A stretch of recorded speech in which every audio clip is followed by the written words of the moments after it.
जसं तुम्ही थंबनेलला बघितलं की एका रात्रीमध्ये उवा आणि लिका आपण संपवू शकतो का? तर हो, एका रात्रीमध्ये तुम्ही तुमच्या केसातल्या उवा आणि लिका पूर्णपणे संपवू शकता आणि त्याच्यासाठी खूप रेमेडीज करायची गरज नाही। सकाळी उठल्यानंतर तुमचे स्कॅल्प एकदम क्लीन आणि स्वच्छ असेल, त्याच्यामध्ये एकही तुम्हाला ऊ दिसणार नाही किंवा तुमच्या स्कॅल्पची खाज देखील होणार नाही। मग त्याच्यासाठी मनामध्ये कोणताही किंतु परंतु न ठेवता किंवा ही रेमेडी माझ्या आईने माझ्यासाठी केली होती आणि मी माझ्या मुलीसाठी ही रेमेडी करते किंवा मी स्वतःसाठी देखील ही रेमेडी करते। ज्यावेळेला माझ्या केसांमध्ये कधी उवा झाला किंवा तिच्यातल्या उवा माझ्या देखील येतात त्यावेळेला ही मी रेमेडी करते। काय होतं ना, ज्यावेळेला उवा झाला त्यावेळेला आपण छोट्या दाताची कंगवा आणून केस विंचरायला बघतो, पण केस ताणले जातात, ओढले जातात, त्यामुळे मुलं खूप रडतात आणि त्यामुळे ते विंचरून देत नाहीत आणि त्यामुळे उवा काढणं अशक्य होऊन जातं। त्यामुळे अगदी साध्या आणि सोप्या पद्धतीने तुम्ही अशा उवा काढू शकता। मी ही स्वतःसाठी वापरते किंवा माझ्या मुलीसाठी वापरते, मी असं म्हणणार नाही की तुम्ही तुमच्या स्वतःसाठी वापरा। जर शक्य असेल आणि मी ज्या गोष्टी तुम्हाला या व्हिडिओमध्ये सांगणार आहे त्या सगळ्या गोष्टी तुम्हाला शक्य असतील तर तुम्ही स्वतःसाठी करू शकता, पण मी सांगणार नाही की तुम्ही ही रेमेडी स्वतःसाठी ट्राय करा।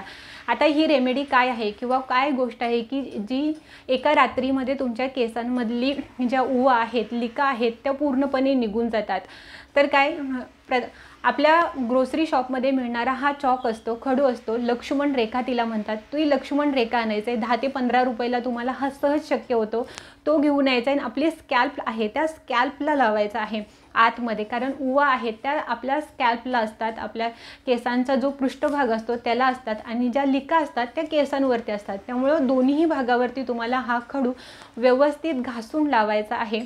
आणि आता चॉक आहे तो व्यवस्थित केसांना लावल्यानंतर तुमच्या केसांची जी खाज आहे ती वाढू शकते, म्हणून काय करायचं आहे, केस व्यवस्थित बांधून घ्यायचे आहेत। तुम्ही कपड्याने बांधू शकता किंवा कानटोपी घालू शकता, पण पूर्ण केस कवर झाले पाहिजेत अशा पद्धतीने तुम्हाला केस बांधायचे आहेत। जरी तुम्हाला खाजवण्याची इच्छा झाली तरी त्या कपड्याला किंवा तुम्ही त्या जी काही टोपी घालाल त्याला खाजवाल, आतमध्ये तुम्ही खाजवणार नाही। त्यामुळे जो काही चॉक आहे, खडू आहे तो तुमच्या नखांना लागणार नाही आणि काळजी घ्या की तुमचे हात तुमच्या तोंडापर्यंत जाणार नाहीत, याची तुम्ही काळजी घ्या। म्हणून हा चॉक आहे तो रात्री जेवल्यानंतर झोपण्याच्या अगोदर तुम्हाला तुमच्या केसांना लावायचा आहे आणि रात्रभर असंच तुमच्या केसांना लावून ठेवायचं आहे आणि सकाळी उठल्या उठल्या तुम्हाला आंघोळ करायची आहे। आता आंघोळ करताना देखील एक गोष्ट लक्षात ठेवायची, पुढे केस घेऊन तुम्हाला केस धुवायचे नाही, तर केस मागच्या बाजूनेच तुम्हाला केस धुवून घ्यायचे आहेत। व्यवस्थित शॅम्पूने केस धुवून घ्या, तुमच्या तोंडावरती पाणी येणार नाही अशी काळजी घ्या आणि व्यवस्थित केस धुवून घेतल्यानंतर एकदा विंचरून बघा, तुमच्या केसांमधल्या ज्या काही उवा लिका आहेत त्या एका रात्रीमध्ये निघून जातील।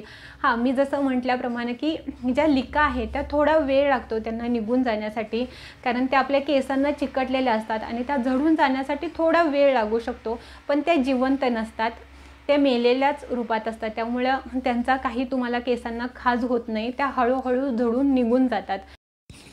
आता ही रेमेडी कोण वापरू शकतं, तर महिला आणि पुरुष दोघेही वापरू शकतात। दोघांच्याही केसांमध्ये जर उवा आणि लिका झाल्या असतील तर दोघेही ही रेमेडी वापरू शकतात। फक्त एक लक्षात घ्यायचं की आपले हात तोंडापर्यंत जाणार नाहीत याची काळजी घ्यायची आणि केस धुताना पाठीमागच्याच बाजूने धुवायचे आहेत, पुढे आपल्या तोंडावरती पाणी येणार नाही याची काळजी घ्यायची। आता किती लहान मुलांना वापरू शकतो, किती वयोगटापर्यंत वापरू शकतो। माझी मुलगी 10 वर्षाची आहे, तिच्या केसांवरती मी लावलेलं आहे।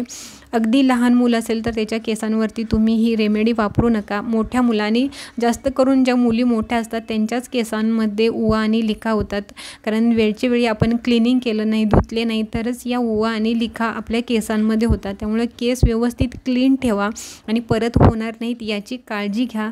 आणि तुम्हाला रेमेडी आवडल्यास लाईक, शेअर आणि सबस्क्राईब करा आणि तुमच्या काही कमेंट्स असेल तर नक्की कमेंट्स बॉक्समध्ये कमेंट करायला विसरू नका।